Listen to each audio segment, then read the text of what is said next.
Chapter 2. The Sahara Desert. Instead of going forth from the body as in your recent experience, today we will use the projected consciousness, he remarked, as he placed the thumb of his right hand between my eyes and the rest of his fingers over the top of my head. A feeling like a powerful electric current passed over my entire body.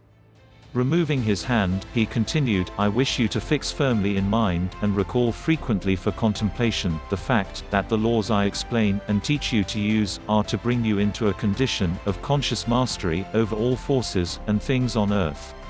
This means that, no matter what is being experienced, you are always at every instant in complete, conscious control of your own mind and body, and able to use your own free will, at all times. In this state of projected consciousness, you are completely conscious and have full mastery over all your faculties every instant. There is nothing whatsoever about any of this instruction and its use that is either of the trance or hypnotic condition at any time, for in both trance and hypnosis the experiencing individual's conscious will is not functioning, which is a most dangerous and disastrous activity to anyone who permits it to take place in his mind and body.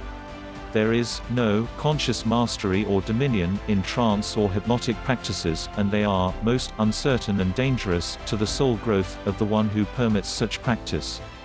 Please understand thoroughly that the conscious control, mastery, and use of the forces and things on this earth should at all times be under the direction of your inner or God self, through the perfect cooperation and obedience of all outer faculties in both mind and body to that inner guidance. There is no such thing as mastery without this, and those known as the ascended masters never intrude any activity upon the God-given prerogative of the individual's free will.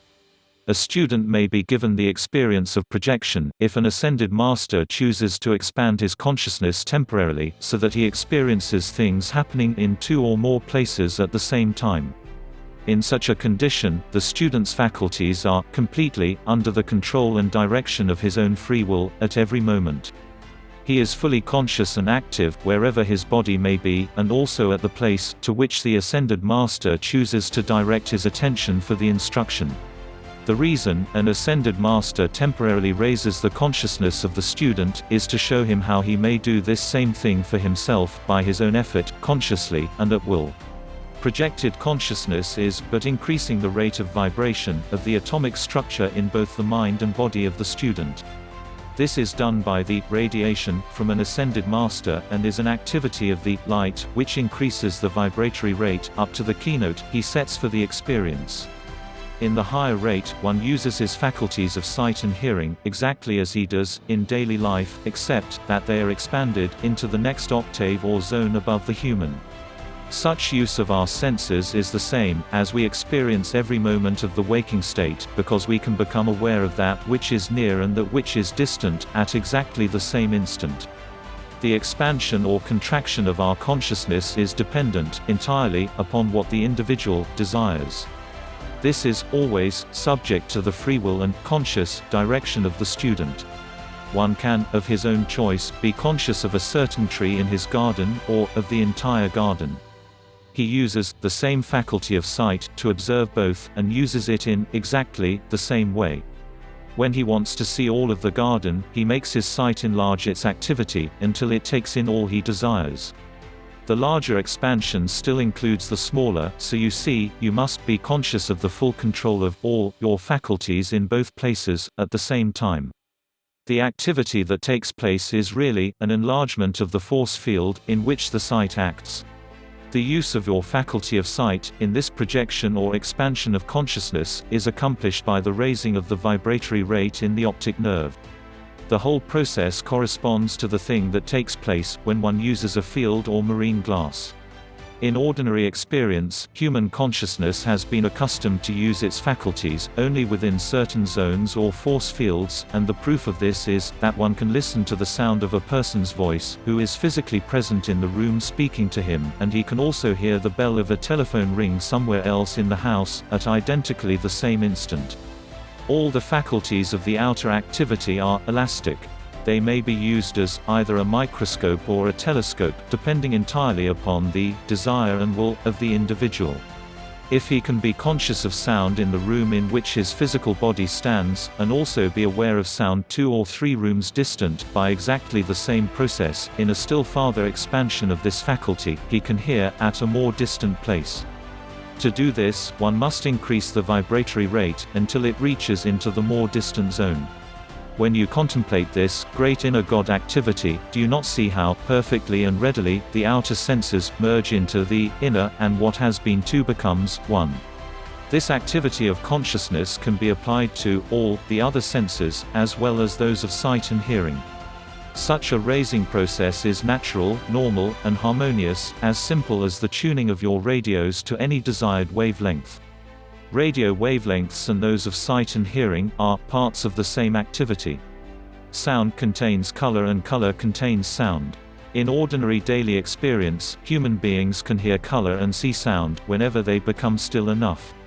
Within certain octaves or zones, vibration registers upon the nerves of the eyes and the result is what we call sight. Others register upon the nerves of the ears and the result is what we call hearing. The average person's eyes only see objects whose vibratory rate comes within these certain octaves, for they do not see below the infrared or above the ultraviolet ray or zone. Through the radiation of an ascended master, the atomic structure of the brain and eye vibrates fast enough to expand into the next octave above the human. This same activity can be expanded several octaves farther, either by the master's radiation, or at the command of the inner, or God self, of the individual. Many persons do have such experiences involuntarily, but rarely understand what they mean, or how they come about. In cases where individuals have had moments of transcendent consciousness or been highly inspired, this is what has occurred, although they seldom recognize the assistance they have been given. Projected consciousness or vision has nothing whatsoever to do with mental pictures produced by suggestions that exist only in the minds of other human beings. Such thoughts and pictures are but flashed directly into the mind of another person by the one sending the suggestion. It is the same activity that takes place when one reflects the image of the sun into a mirror and then deflects it upon the wall. Suggestion is as different from projected consciousness as thinking about a place is different from being physically present. Projection is vivid, living, real, as when your physical body is going through an experience, for it is the action of your inner God self, with whom the ascended master is one, the supreme. Saint Germain and I then became observers and actors in a scene of long ago. Again, I was outwardly conscious of going through experiences shown me in thought, feeling, and action. The entire operation was as natural and normal as breathing, and the only unusual sensation about it was the feeling of greater freedom and a sense of dominion. We both became very still for a few moments, as he revivified the etheric records and my instruction began. "This is the Sahara Desert," he said, when it was fertile country having a semi-tropical climate. There were many streams of water carrying abundant moisture everywhere in the land. In the midst of this empire lay the capital, famous throughout the world for its splendor. The executive buildings were placed in the center upon a slight elevation, and from these, the city itself extended equally in every direction. This civilization, he went on, rose to its apex 70,000 years ago. We entered the city, and felt an unusual rhythmic activity that gave one a strange sensation of lightness while walking. The people all moved about with great ease and grace. I asked Saint Germain the reason for this, and he replied, "These people remembered the source, and knew themselves as sons of God, hence were the possessors and operators of power and wisdom that, to you, may seem miraculous and superhuman. Truthfully speaking, there are no such things as miracles, for all is according to law, and that which seems miraculous to the present concept of humanity is but the result of the application of laws to which mankind's present consciousness is unaccustomed, and so seems strange and unusual. When the reality of life is, correctly, understood, all manifestation, that seems miraculous to your present consciousness, is found to be just as natural and normal an experience, as the forming of words are to one, who has learned the use of the alphabet. It is all but the action of an ever-expanding, ever-progressing manifestation, of life in form, and that comes about at all times through an orderly process of law, in love and peace. No matter how strange, unusual, and impossible an experience seems to humanity's present mental state, it is no proof that there is not a greater law and a wiser intelligence, acting to produce greater wonders of creation and surrounding us all the time. The knowledge of the greatest minds of humanity in the outer world today is to this great inner wisdom and power as the understanding of a small child is to the study of calculus. In one building of the central group, we found the attendants attired in most gorgeous fabrics of soft, radiant colors that harmonized with the interior decoration. One of these acted as guide, taking us to the central building, and there he presented us to the king of this great people. The king proved to be Saint Germain. Beside him stood a young girl, very beautiful. She had hair like spun gold that hung almost to the floor and eyes of a piercing violet blue. Her entire bearing was one of loving command. I looked inquiringly at Saint Germain, wondering who she could be, and he answered, Lotus. Beside her stood a young man about 20 years of age and a lad perhaps 14. The young man was he, whom we had seen as the high priest in the temple at Luxor, and the lad was the lesser priest. These were the children of the king. Again, we four were working together. With this glimpse of former lives, he said, let us enter into the activity of that blessed people. I say blessed advisedly, and you shall soon see why. The majority of them still retained the full conscious use of all their wisdom and power, as sons of God, and this, they wielded almost without limit, knowing full well from whence they sprang, and to what they were heirs.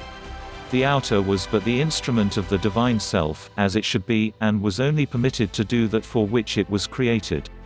Naturally, the great inner self could act unfettered and, of course, the perfection and activity of that period was one of magnificent accomplishment.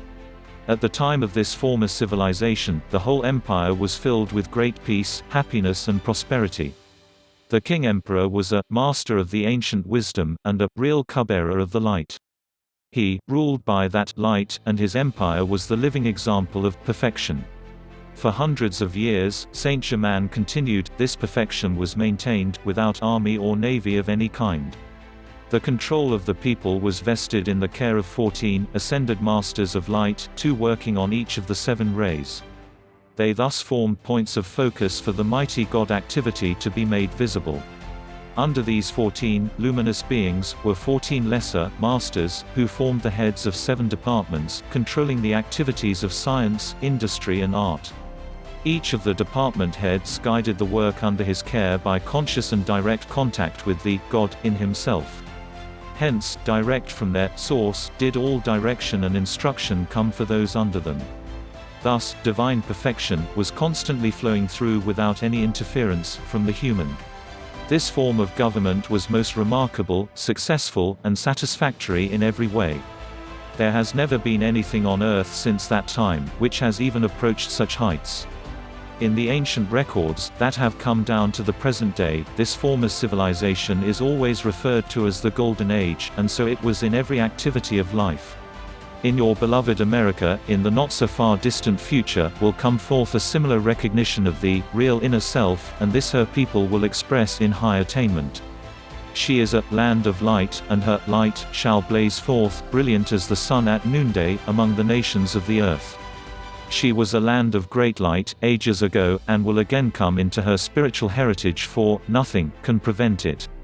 She is strong within her own mind and body, stronger than you think, and that strength she will exert to rise out of and throw off from border to border all that weighs heavily upon her at the present time. America has a destiny of great import to the other nations of the earth, and those who have watched over her for centuries still watch. Through the protection and love, she shall fulfill that destiny. America, we, the ascended host of light, love and guard you. America, we love you. A similar form of perfect government will come at a later period, when you have cast off certain activities within that hang like fungi, and sap your strength as a vampire. Beloved ones in America, be not discouraged when the seeming dark clouds hang low. Every one of them shall show you its golden lining. Back of the cloud that seems to threaten, is the crystal pure light of God and his messengers, the ascended masters of love and perfection, watching over America, the government, and her people. Again I say, America, we love you. One by one, great awakened souls are coming forth who will become clearly conscious of their own, mighty, inherent God power, and such as these, will be placed in all official positions of the government. They will be more interested in the welfare of America than in their own personal ambitions and private fortunes. Thus, will another golden age reign upon earth, and be maintained for an eon. In the period just preceding this, which you have been experiencing, the mass of the people used great airships for transportation purposes. As the development reached a still higher point, they had little need for them, except in the outlying districts. All the official class, because they were the more spiritually advanced souls of that race, were able to go from place to place, in the finer bodies, and do all they desired, the same as in your recent experience at Luxor. They also were able to transport the physical body at will, for the use of their power to overcome gravity was as natural as breathing is to you. Gold was a common commodity in this age, as in all golden ages, because its natural emanation is a purifying, balancing, and vitalizing energy or force. It is placed within the earth, by the lords of creation, those great beings of light and love, who create and direct worlds, systems of worlds, and the evolution of the beings upon them. The outer mind or intellectual knowledge of humanity, holds within it little, very little, understanding of the real purpose for which gold exists on this planet. It grows within the earth like a plant, and, through it is constantly pouring a purifying, vitalizing, and balancing current of energy, into the very ground we walk upon, as well as into the growth of nature, and the atmosphere we breathe. Gold is placed upon this planet for a variety of uses, two of its most trivial and unimportant ones, being that of using gold as a means of exchange, and for ornamentation. The far greater activity and purpose of it within and upon the earth is the release of its own inherent quality and energy to purify, vitalize and balance the atomic structure of the world. The scientific world today has no inkling as yet of this activity. However, it serves the same purpose to our Earth that radiators do to our homes. Gold is one of the most important ways by which the energy from our Sun is supplied to the interior of the Earth, and a balance of activities maintained. As a conveyor of this energy, it acts as a transformer, to pass the Sun's force into the physical substance of our world, as well as to the life evolving upon it. The energy